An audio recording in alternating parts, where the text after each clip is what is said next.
하나님 말씀 보겠습니다. 하나님 말씀은 마태복음 13장입니다. 마태복음 13장 18절에서 23절 말씀까지 보겠습니다. 마태복음 13장 18절에서 23절 말씀입니다.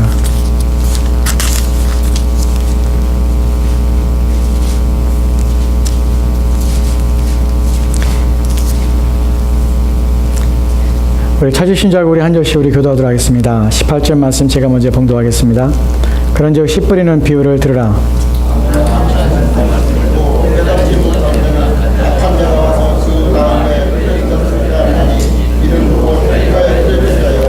돌밭에 뿌려졌다는 것은 말씀을 듣고 즉시 기쁨으로 받되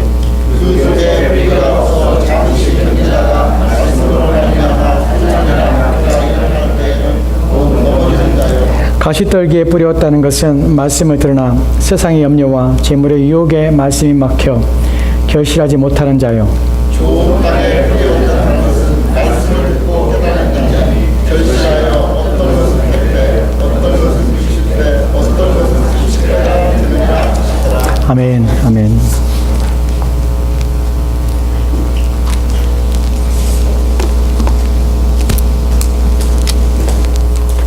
씨 뿌리는 비유에 대해서 오늘 두 번째 내용을 좀 살펴보려고 합니다. 씨 뿌리는 비유가 말하고 있는 내용들을 여러분 좀 지난 시간에 여러분이 좀 이해하셨을 것이라고 생각합니다. 씨 뿌리는 내용은 농사에 대한 이야기가 아니죠.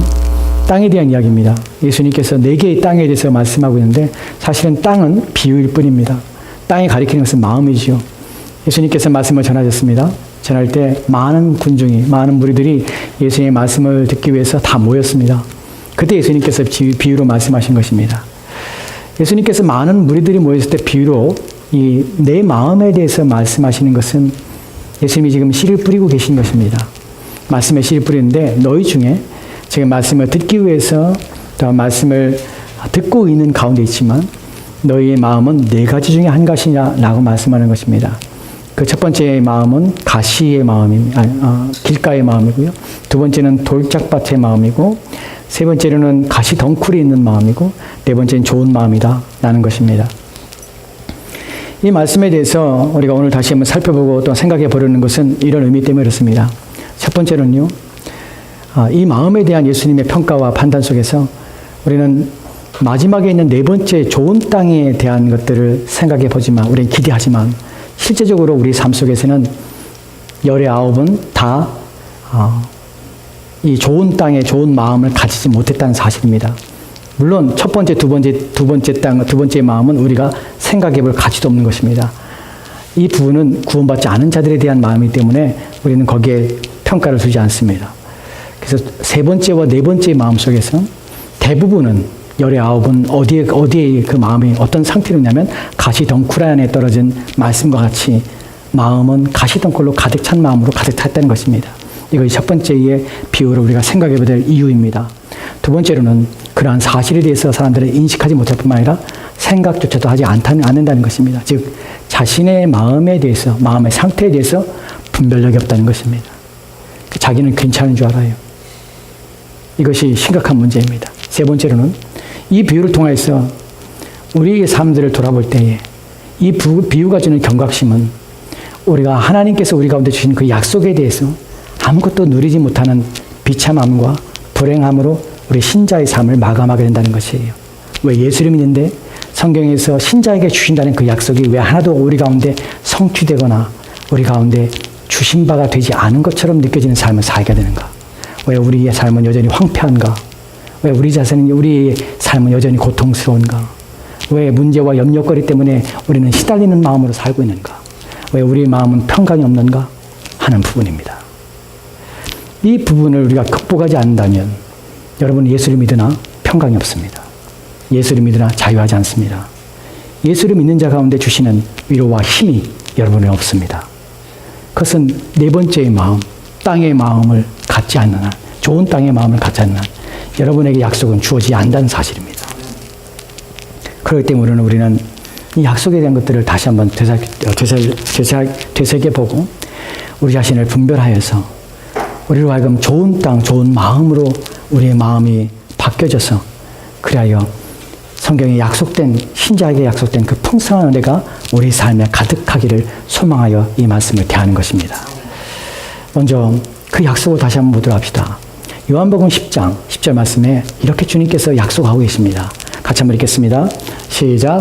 도둑이 오는 것은 도둑질하고 죽이고 멸망시키려는 것뿐이요 내가 온 것은 양으로 생명을 얻게 하고 더 풍성히 얻게 하려는 것이라. 아멘. 아멘. 본문에 보면 예수님께서 도둑과 자신을 비교하고 있습니다. 도둑이 오는 것은 도둑질하고 죽이고 멸망시키러 오는 것입니다. 이 부분은 나중에 기회가 있을 때 설명을 드리겠습니다. 오늘 예수님께서 그 다음에 하시는 말씀은 나는 도둑과 다르다는 것이에요. 예수님이 온 목적이 무엇입니까? 생명을 얻게 하시는 것이에요. 이 생명은 누구한테 주는 것입니까? 자기 양에게 주시는 것이에요. 예수님께서 오신 목적이 자기 양에게 생명을 주려 오셨다고 합니다. 여러분, 생명이라는 단어를 썼다는 것을 기억하십시오. 이것을 구원이라는 단어를 사용하지 않고 중생이라는 단어를 사용하지 않고 거듭남이라는 단어를 사용하지 않고 단순히 천국이라는 단어를 사용하지 않고 생명이라는 단어를 사용한 것은 이유가 있습니다. 생명이라는 단어를 쓴 것은 이것은 중생과 전혀 다른, 구원과 전혀 다른 차원에서의 하나님의 은혜와 또한 부어주시는 풍성함들을 설명하기 위해서 생명이라는 단어를 썼습니다. 여러분, 왜 그러냐면 생명을 얻게 한 것이 중생과 거듭남과 구원이라는 것이 된다면 그 다음에 나오는 그 생명을 더 풍성케 한다는 표현이 해석할 수가 없게 되는 것입니다. 왜냐하면 중생을 어떻게 더 풍성케 합니까? 한번 사람이 거듭났는데 어떻게 더 풍성합니까? 내가 구원받았는데 어떻게 더 구원이 풍성해집니까? 여러분, 구원이 단회적인데 어떻게 또다시 구원이 있을 수 있습니까? 그렇지 않습니다. 그렇기 때문에 이것은 구원과 중생의 개념이 아니라 중생을 얻고 구원 얻은 자의 삶에서 있게 되는 풍성한 은혜를 가리키는 것입니다. 여기서 생명이라고 표현한 것은 이 생명력에 대해서 표현하는 것뿐만 아니라 살아있다는 것에서 설명하고자 하는 것입니다. 하나님 안에서 우리가 주님께서 이 땅에 오신 것들은 우리를 살게 하시는 것입니다. 살아있게 하시는 것입니다. 살아있게 하신다는 의미는 반대로 죽어 있었다는 것입니다. 생기가 없고 생명력 있고 활력이 없었다는 것입니다. 무엇에 대해서 활력이 없고 생명력이 없었습니까? 하나님에 대해서 죽어 있었습니다. 그래야 하나님에 대해서 살아있지 못한 자의 삶을 살았던 것입니다. 죽은 자의 삶 속에서 생명력이 없으면 그의 지성은 하나님에 대해서 어두운 것입니다. 무지와 무감각과 또한 무관심 속에서 그의 지성은 죽어있던 상태였습니다. 그의 정서는 하나님에 대해서 미워하며 싫어하며 하나님이 원하시는 것을 기뻐하지 않는 상태에서 하나님 앞에 반감을 가지고 있는 것이었습니다. 끊임없이 그의 마음은 하나님에 대해서 반대되는 감정과 하나님을 적대하는 적의로 가득 찬 상태였습니다. 죽어있는 그의 의지는 어떤 것도 하나님을 기쁘시게 하는 것이라면 하지 않으려는 완고하고 또한 굳어진 마음을 가지고 그는 하나님을 대적하는 자세로 살고 있었습니다. 그것이 죽어있는 자의 죽어있다는 의미입니다. 근데 그리스도께서 오심으로 생명을 주신 것입니다. 살아있게 하신 것입니다. 살아나게 하신 것입니다. 이 살아남은 단순히 죽어있는 상태에서 살아난 것만 아니라 그 생명을 더 풍성하게 하신다는 말씀으로 우리를 이끌어갑니다. 여러분, 더 풍성한다는 의미가 무엇입니까? 이 본문에서 우리 수도 없는 하나님의 약속의 말씀들을 생각해 볼 수 있습니다. 그러나 본문에서 우리가 작게 표현한다면 이런 것들입니다. 살아있음, 즉 활력이 있으며 생기 있으며 또한 활동력이 있으며 생생하며 무엇인가 움직이는 능력과 힘을 보유한, 그래 죽은 어떤 가만히 있는 상태가 아니라 활동하며 또한 살아있기에 움직이는 상태의 모습이 바로 더 풍성케 한다는 이 생명력이 가지고 있는 의미입니다. 누구에 대하여 그렇습니까? 하나님에 대하여 그렇습니다. 하나님에 대해서 활력이 있습니다. 활기찹니다. 또한 기운이 있고 또한 힘이 있고 또한 운동하는 능력이 있습니다. 이것이 바로 주님께서 오신 목적이라는 사실입니다. 여러분, 신자란 단순히 천국 가기 위해서 구원받아서 천국 가기 준비하는, 아무것도 얻지 못하는, 아무런 것들 도움받지 못하고 아무것도 느끼지 못하는 가운데 여전히 이 땅에 살면서 온갖 세상의 고통과 또한 고난과 역경과 근심과 염려가 가득한 채로 인생을 아파하며 힘들어하며 그 모든 것에서 언젠가 벗어날까 하는 시험하는 상태로 좌절하며 그리하여 온갖 기운이 상실한 소진된 삶으로 인생을 살아간 자가 신자라고 말하지 않습니다. 신자는 힘이 있습니다. 신자는 활동력 있으며 활기 있으며 생기가 넘치는 삶이 신자의 삶이라고 성경이 말하고 있다는 사실입니다. 만약 우리 인생이 그렇지 않다면, 나의 삶이 그렇지 않다면, 내가 신앙생활하는 것이 하나님과의 관계가, 내가 믿음으로 사는 이 모든 것들이 활력이 없다면, 활기가 없다면, 무엇인가 날마다 살아있는 생명력이 내 안에서 발견되지 않는다면 나는 무엇인가 받지 못하는 상태며 무엇인가 온전함에서 부족한 상태라는 사실입니다. 그것을, 그 원인과 그 이유가 무엇인지를 우리 가운데 말해주는 것이 오늘 우리가 읽은 예수님의 씨 뿌리는 비유 속에서의 세 번째 마음의 상태입니다. 왜 그럴까요? 왜 신자는 활력을 잃어버린 것일까요? 왜 우리는 우리의 예배의 감격과 우리가 찬양하며 또한 기도하는 그 모든 것에서 우리는 기쁨을 누리지 못하며 우리의 마음에는 여전히 세상적인 걱정과 근심거리로 우리의 마음은 낙심하며 우리의 마음은 날마다 쇠진되어 쇠약한 가운데로 우리의 심령을 살아가는 것일까요? 신자의 입에서도 이런 말이 나옵니다. 죽지 못해 사는 것이야 인생은.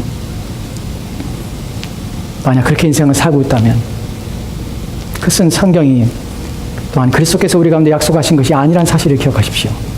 신자의 인생은 절대로 그렇지 않습니다. 비참하지 않습니다.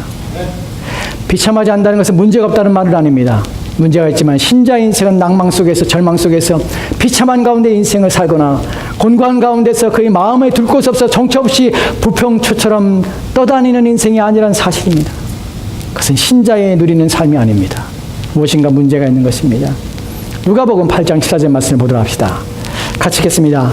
시작. 가시떨기에 떨어졌다는 것은 말씀을 들은 자니 지내는 중 인생의 염려와 재리와 일락의 기운이 막혀 온전히 결시치 못하는 자요. 아멘. 아멘. 본문에는 가시떨기에 떨어진 것에 대해서 설명하고 있습니다. 가시떨기에 떨어졌다는 의미가 지난 시간에 말씀드린 것처럼 가시 씨앗이 남겨진 그 마음 안에 이미 가시 덩쿨이 씨앗들이 심겨져 있고 그 안에 가득한 가운데 하나님 말씀이 떨어진 마음입니다. 이것이 함께 자라고 있습니다. 자라는데 잡초는 원래 좋은 씨앗보다 원래 왕성하게 또한 힘있게 자랍니다. 그리하여 연한 순가같이 자라는 이 말씀의 씨앗이 자라나는 그 줄기를 붙잡고 또한 그 줄기를 옥조아서 그 줄기의 기운을 막고 있는 것입니다. 왜 구원받았는데 왜 신자인데 불구하고 왜 하나님께서 우리 가운데 풍성한 은혜를 약속하시는데 불구하고 왜 우리 가운데 생명력의 풍성함들이 왜 우리 가운데 없냐면 이러한 것들이 우리의 기운을 막아서 우리로 하여금 자라지 못하게 하고 우리로 하여금 풍성한 은혜를 누리지 못하게 막고 있기 때문에 우리는 그 가운데 서지 못한다는 것입니다. 그 기운이 무엇입니까? 세 가지를 말씀하고 있습니다. 첫 번째는 이생의 염려입니다. 염려라는 것이 무엇이라고 했습니까? 염려라는 것은 마음을 나누게 하는 것입니다. 분산시키는 것입니다. 신자에게서 우리의 삶을 분산시키는 것이 우리의 일상에 벌어지는 매일매일의 일들입니다. 우리가 매일매일 감당해야 될 일들, 해야 될 일들, 그것 때문에 우리는 그것에 마음이 빼앗겨서 우리의 마음이 하나님 앞에 온전함으로 우리가 하나님을 집중하지 못하게 하며 그 말씀이 열매 맺는 일에 온 힘을 기울일 수 없는 상태로 우리는 그것에 끌려다니며 질질질 이끌려 다니는 인생을 살 수밖에 없다는 것입니다. 일상의 일들을 하지 말라는 것이 아닙니다. 그 일들이 여러분의 마음을 나누지 못하게 하는 것입니다. 그 일이 여러분의 마음을 사로잡지 못하게 하는 것입니다. 그 일이 여러분의 근심과 두려움으로 여러분 마음을 짓누르지 못하게 하는 것입니다. 그 일들은 일일 뿐입니다. 그 일은 내가 해야 될 일이지만 그것에 내 온 마음을 두고 내 인생을 두고 내 전심을 다해서 그 일에 매달릴 일들은 아니라는 것입니다. 신자는 하나님 위에 사는 자들입니다.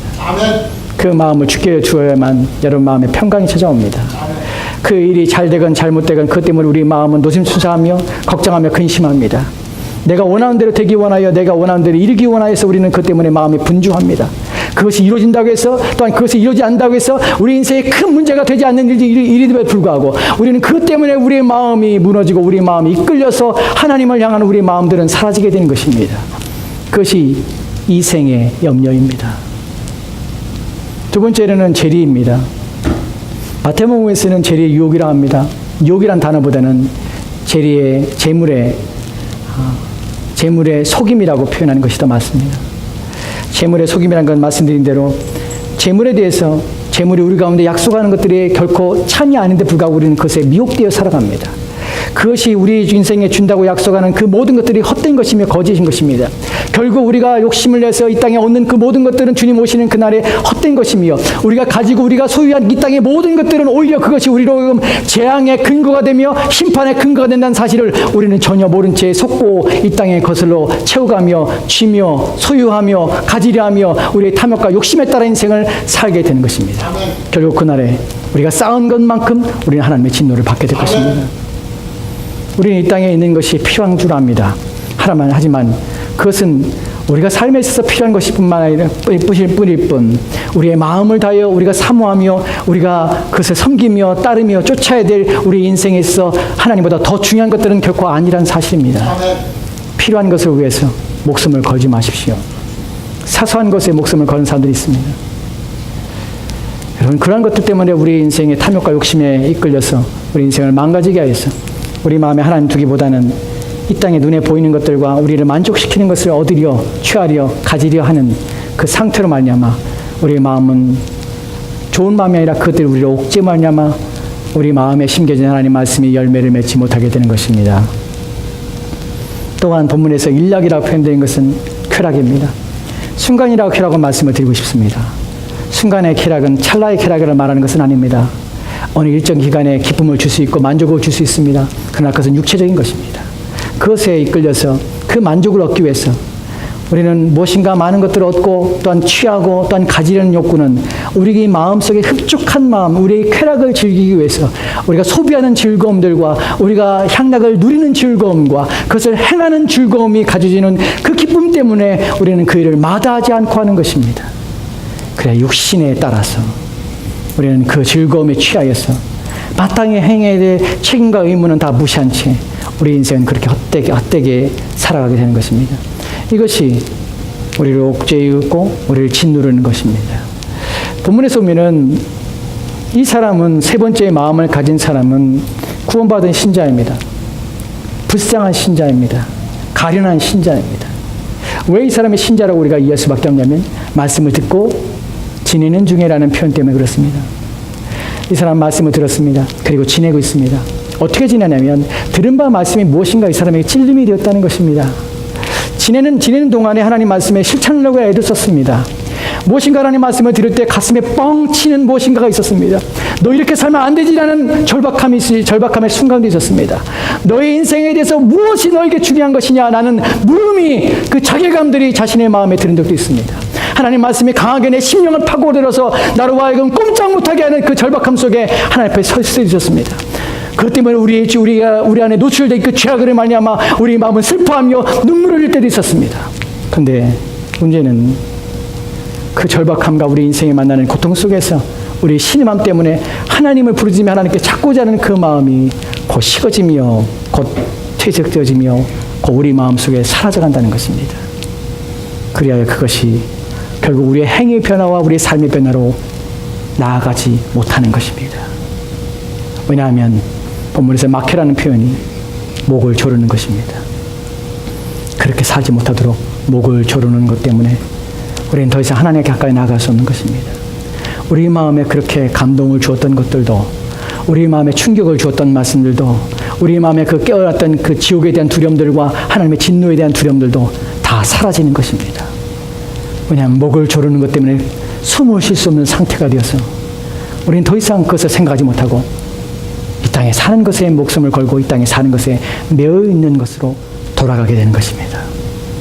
그것이 이 세 번째의 마음이 가지고 있는 19의 십자들이 처하고 있는 현실입니다. 이것은 불쌍한 것입니다. 이곳에서 벗어나야 합니다. 아멘.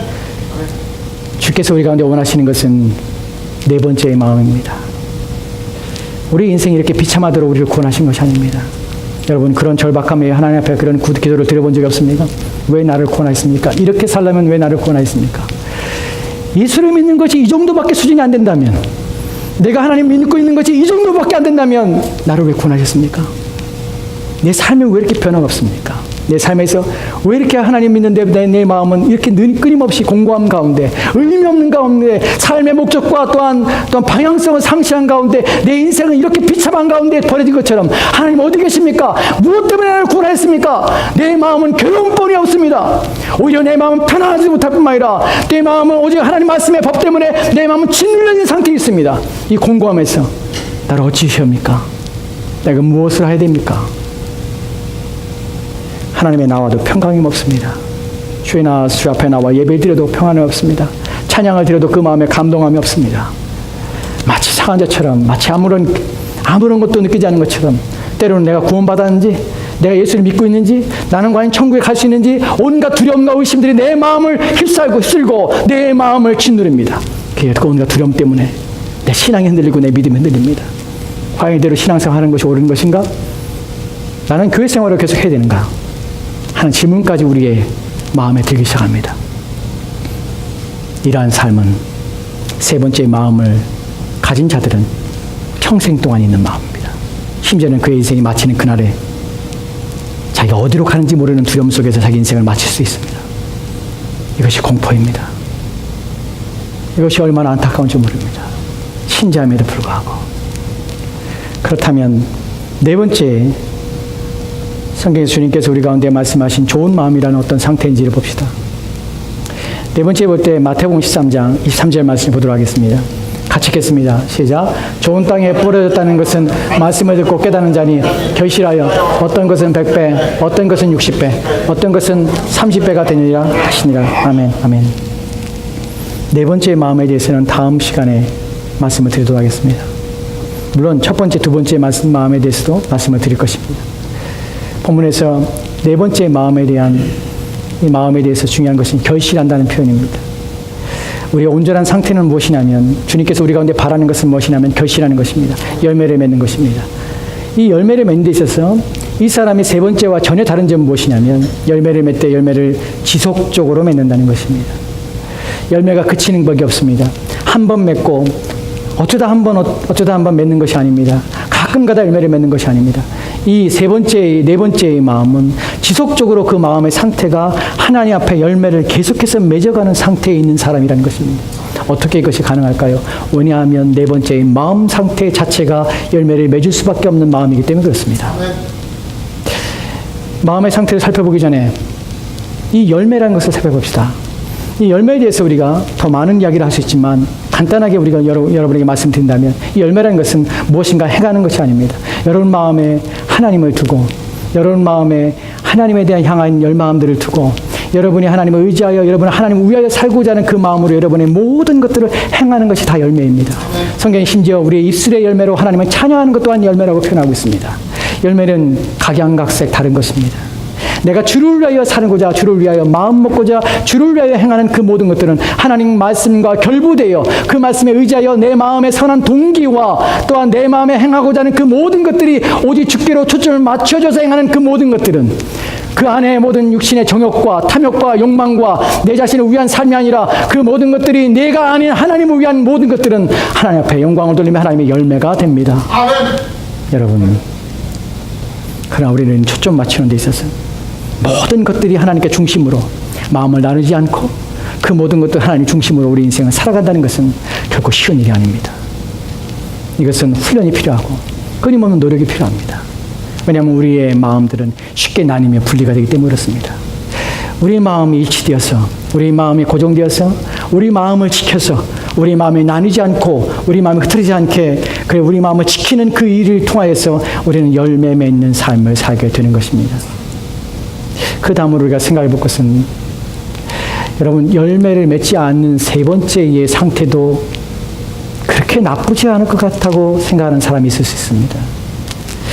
비록 열매는 없지만 내 인생에서 괴로움도 있고 내 인생에서 어려움도 있습니다.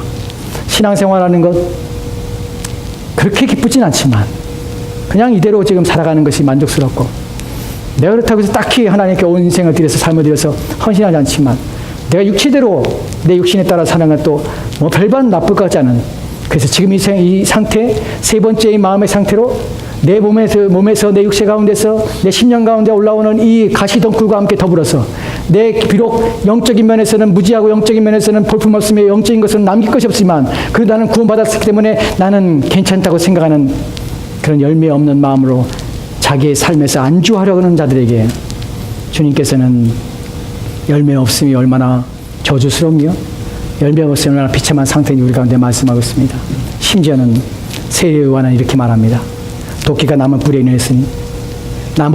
놓여있으니 열매 맺지 않는 나무마다 다 찍혀 불에 던지우니라. 우리는 세 번째 마음의 위험한 점이 무엇이냐면 내가 구원받았는지 구원받지 않았는지를 모른다는 것입니다. 자기 확신에 빠져서 구원받은 것인지 정말 내가 구원받은지 죽을 때까지 못합니다. 그리고 날마다 혼돈스럽습니다. 자기가 찍혀 불에 던질 나무인지 아니면 자기는 기운에 막혀서 아직도 구원받지 못한 가운데 구원받았지만은 아직도 연약한 가운데 신자인지 절대로 구분하지 못합니다. 또한 이사야서 5장에 보면 포도나무의 비유가 나옵니다. 거기서 열매 맺지 못한 자가 얼마나 황폐한지 얼마나 그 인생이 비참한지를 우리가 불행한지를 우리 가운데 설명하고 있습니다. 이사야서 5장은 1절부터 4절까지는 이사야가 부르는 포도나무의 노래입니다. 그 구절은 읽을 때마다 우리 마음을 울컥하게 합니다. 제 마음을 울컥하게 합니다. 그 구절들을 생각할 때마다 제 마음이 힘이 떨리게 합니다. 왜냐하면 하나님 우리를 향한 그 수고와 애씀에 대하여 우리가 얼마나 하나님의 그 수고와 애씀을 헛되게 하는지 그것을 너무나 가슴 아프게 노래하고 있기 때문에 그 구절들은 우리를 하여금 가슴 아프게 합니다. 극상품 포도를 심었는데 왜 나는 이런 조악하고 이런 악한 열매를 하나님께 드릴 수밖에 없는가 하는 문제 때문에 가슴이 아픕니다. 오늘 살펴볼 것은 5절부터 시작해서 6절에 있는 내용입니다. 우리는 포도나무가 열매를 맺지 못해도 괜찮을 줄 압니다. 우리가 열매 맺는 없는 인생에 살아도 우리는 괜찮을 줄 압니다. 구원받았기 때문에. 그러나 그렇지 않습니다. 불행합니다. 우리가 5장 5절 이사야서 5장 5절 말씀 보도록 합시다. 같이 읽겠습니다. 시작. 이제 내가 내 포도원에 어떻게 행할지를 너희에게 이르리라. 내가 그 울타리를 걷어 넘치는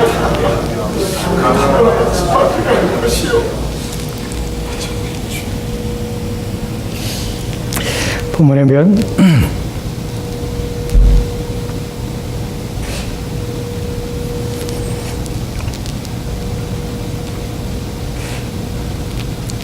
하나님께서 자기의 포도원에 대해서 어떻게 행하실지를 열매 맺지 못하는 포도원에 대해서 어떻게 할지를 말씀하고 있습니다. 5가지의 내용을 얘기하고 있습니다. 첫 번째의 내용은 하나님께서 울타리를 걷어버리십니다. 그래야 먹히게 하십니다. 본문에서 먹히게 하는 것은 노략을 당합니다. 여러분 울타리를 누가 세우셨냐면 하나님께서 세우셨습니다. 하나님 보호하십니다. 자신의 구원받은 백성 하나님 보호하신다고 약속하셨습니다. 그래요 온전한 마음들과 순전함을 하나님을 섬기고자 하는 자들에게는 분명히 하나님의 보호하심이 있습니다. 비록 인생이 어려움을 만나거나 또한 걱정과 또한 때로는 눈물 짓는 일을 만나지만 하나님이 그의 영혼을 보호하실 것입니다. 그래 그의 영혼이 상하지 않게 하실 것입니다.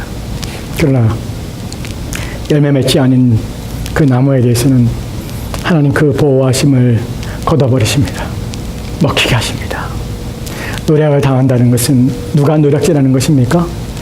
오감이 옥시탄탑 누리던 짐승들에 의해 이 포도나무는 뜯기며 찢기며 상하게 될 것입니다. 노략을 당하는 것은 노략 당하는 자를 생각하지 않습니다. 노략하는 자들은 온갖 탐욕과 욕심으로 뜯어내며 찢어내어 그 나무를 상하게 할 것입니다. 나무에 대해서 관심이 없습니다. 오직 그들은 그들의 탐욕만을 채우는 자가 될 것입니다.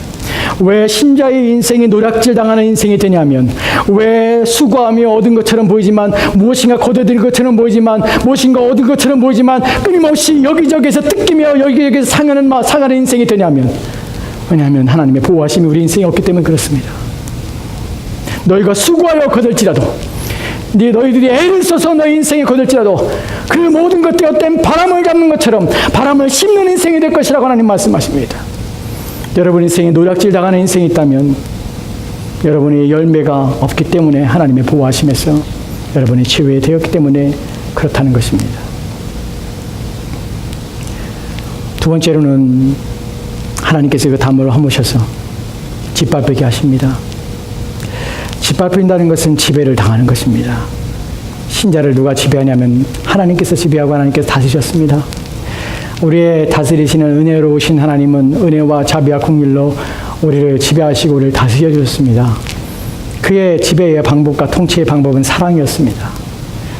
그분은 우리 가운데 위로하시며 격려하시며 우리를 도우시며 약할 때 우리를 찾아오셨습니다. 우리가 힘들 때마다 우리에게 격려하시고 위로하셨습니다. 또한 우리가 위축될 때마다 우리에게 말씀을 주어서 우리가 힘을 내도록 기운을 내도록 우리를 격려하셨습니다. 그런데 우리를 다스리신 그분이 우리의 통치권을 놓으신 것입니다. 그래야 우리는 하나님 아닌 다른 것에 의해 지배를 받습니다. 탐욕과 욕심과 우리 안에는 죄로 말미암아 우리를 이끌려가 우리의 인생은 그렇게 지배받는 자들에 의하여 짓밟히게 되는 것입니다. 여러분, 하나님이 아는 다른 것에 짓밟힌 인생은 수치스럽고 참혹하며 비참한 인생의 결과를 얻게 됩니다. 하나님 아닌 다른 것에 짓밟힌 인생은 그 짓밟힘이 또한 그 짓밟힘이 인하여서 그 고통을 이루 말할 수 없는 것입니다. 6절 말씀에는 또 다른 세 가지 열매 맺지 않은 인생에 대해서 이렇게 표현하고 있습니다. 6절 말씀 같이 읽겠습니다. 시작. 내가 그것을 황폐하게 하리니 다시는 가지를 자름이나 덕을 거두지 못하며 찔레와 가시가 날 것이며 또 내가 구름을 명하여 그 위에 비를 내리지 못하게 하리라 하셨습니다.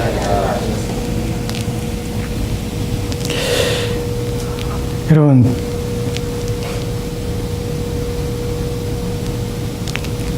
열매 맺지 못한 인생은 불행한 것입니다. 정말 불쌍한 것입니다. 정말 힘든 인생을 사는 것입니다. 너무나 큰 고통 가운데 삽니다. 인생이 황폐해집니다. 황폐해진다는 것은 거친 것입니다. 거칠어서 쓸모없는 것이에요. 인생이 거칠어집니다. 인생이 온갖 넘기 힘들고 건너기 힘든 강과 같이 산과 같은 것들이 끊임없이 자기 인생에 닥쳐옴을 여러분은 알게 될 것입니다. 하나님 없는 인생은 인생이 곤고합니다. 인생에 닥치는 문제 속에서 신음하며 절박하며 또한 고통 가운데서 여러분이 괴로워할 것입니다. 그것이 황폐함입니다. 또한 열매 맺지 못한 인생은 가시와 찔레로 인해서 자기의 마음의 고통뿐만 아니라 모든 관계들이 회파되며 모든 관계가 불행해집니다. 자기에게 다가올 수가 없습니다. 자기 안에는 자기와 함께 있는 가시와 찔레 때문에 그는 모든 사람들과 분리되며 그리하여 인생이 외로운 가운데 참된 교제와 교통이 없는 가운데 인생을 살게 됩니다. 홀로 인생에 아무도 자신을 돌보는 자 없는 가운데 그렇게 인생이 외로움과 또한 쓸쓸함 가운데 인생을 마치게 됩니다. 하나님 없는 인생이 그렇습니다. 열매 맺지 못할 인생이 그렇습니다. 마구마구로 하나님께서는 은혜를 거두셔서 비가 내리지 않게 한답니다. 여러분, 비가 내리지 않는 것은 이 사람은 소망이 없습니다. 다시금 주께 돌아올 수 있는 은혜가 없습니다. 다시금 주께 나오지 못합니다. 다시금 열매는 기대할 수 없습니다. 그것이 열매를 맺지 못한 자가 끊임없이 열매 맺지 못하는 삶으로 빠져들어서 몸이 건조한 인생으로 그의 인생은 메마름으로 인하여서 그의 인생은 아무런 하나님의 은혜가 없는 황폐함 가운데 그의 인생은 살아가게 됩니다. 여러분, 비가 내리지 않는 땅을 우리는 사막이라고 부릅니다. 메말라버린 땅을 사막이라 합니다. 사막에는 아무런 동식물들이 자랄 수 없는 죽음의 땅입니다. 열매 맺지 못한 신자의 마음은 마치 죽은 자와 같은 마음입니다. 메말라서 아무것도 살 수 없는 그런 황폐한 마음, 버려진 마음, 활력과 생기가 없는, 그래야 인생이 지옥인 삶을 살게 되는 것입니다. 왜 두렵냐면, 왜 세 번째 마음에서 우리가 결코 머물러서는 안 되냐면, 그것은 이 땅에 사는 동안에 맛보는 지옥이기 때문에 그렇습니다. 신자인데 우리는 지옥을 맛보며 산다면, 이 땅의 삶이 지옥이라면 그것만큼 얼마나 불행한 인생이 어디 있겠습니까? 여러분, 그러나 우리는 알게 모르게 인생을 지옥처럼 살고 있는 자도 있습니다. 알게 모르게 끊임없이 다가오는 문제들 어려움 속에서 우리의 삶은 평강과 평안이 없는, 그리하여 어느 날 하루도 우리의 마음의 평안 가운데 아무런 근심 없는 가운데 하루를 마감하지 못하는 그런 날들을 반복적으로 우리가 살아가는, 먹는 문제, 사는 문제, 인생에 닥친 문제들, 염려와 근심이 우리를 짓눌러서 하루 동안도 잠시도 평강이 없는 그런 인생을 살 수밖에 없다는 사실입니다. 그렇게 여러분에게 말씀드리며, 또한 주님께서 우리 가운데 경고하십니다. 열매 없는 자리에서 떠나십시오. 여러분의 마음에 있는 가시떨기와 가시덩굴이 여러분의 신령한 은혜와 하나님 주신 그 기운들을 막아 활기와 활력을 잃어버리며 생명력을 잃어버리게 하는 그 자리에 떠나십시오. 그리고 이제 하나님을 붙드십시오. 주께 나와 은혜를 구하십시오. 나를 살게 달라고 구하십시오. 그리고 열매 맺는 삶으로 내 마음이 변화되도록 도와달라고 기도하십시오. 여러분의 마음이 어떠한 것들로 여러분의 마음을 지배하는지 살펴보십시오. 그리고 여러분의 마음을 지키십시오. 그리고 오직 주의 말씀만을 여러분의 마음에 두십시오. 그러한 삶을 살 때만 소망이 있습니다. 아무도 불행한 인생을 살고 싶지 않습니다. 그러나 불행한 인생을 살고 싶지 않다는 그 이유가 여러분의 인생을 불행에서 건져주는 것은 결코 아닙니다. 여러분을 불행한 인생에서 건져줄 분은 오직 하나님밖에 없음을 기억하십시오. 그 말씀을 붙드는 것밖에 없음을 기억하십시오. 여러분 인생에 하나님을 의지하기 바랍니다. 기도합시다. 하나님, 우리를 불쌍히 여겨주옵소서.